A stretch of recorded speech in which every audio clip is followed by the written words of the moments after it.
নমস্কাৰ মোৰ শিশুহঁত, মই তোমালোকক এটি সাধু কম। তোমালোকে মন দি শুনিবা দেই।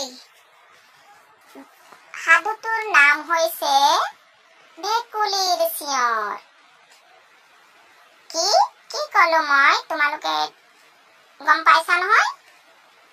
সাধুটোৰ নাম হৈছে ভেকুলীৰ চিঞৰ। এখন গাঁৱত কিছুমান দুষ্ট ল'ৰা আছিল।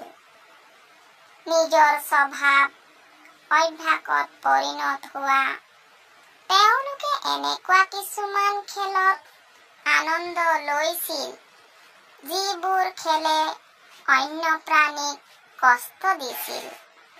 এদিনাখন তেওঁলোকে গাঁৱৰ মাজত থকা পুখুৰী এটাত ভেকুলীবোৰক শিলগুটি মাৰি মাৰি আনন্দ লৈছিল।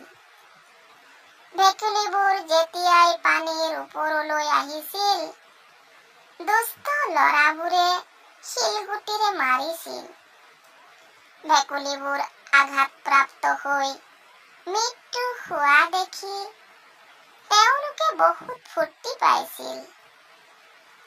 তেওঁলোকে ভেকুলীবোৰৰ দুৰৱস্থা দেখি হাত চাপৰি বজাই বজাই হাঁহিছিল। বহুত সংখ্যক ভেকুলীৰ মৃত্যু হোৱা আৰু আঘাত পাই যন্ত্ৰণাত ছটফটাই থকা দেখি ভেকুলীৰ চৰ্দাৰজন ব্যাকুল হৈ পৰিছিল। চৰ্দাৰজনে সাহস গোটাই পানীৰ তলৰ পৰা পুখুৰীৰ পাৰত উঠি দুষ্ট ল'ৰাবোৰক ক'লে, ল'ৰাহঁত, তোমালোকে অন্য খেল খেলিব নোৱাৰা নেকি? তোমালোকে নিশ্চয় আমাৰ সমস্যাবোৰ বুজি পোৱা নাই। যিটো কাম তোমালোকে খেল বুলি ভাবি খেলিছা, সেইটো আমাৰ কাৰণে মৃত্যু।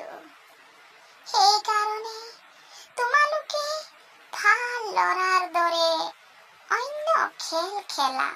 মোৰ ল'ৰাহঁত, শুনিলা নহয় সাধুটো?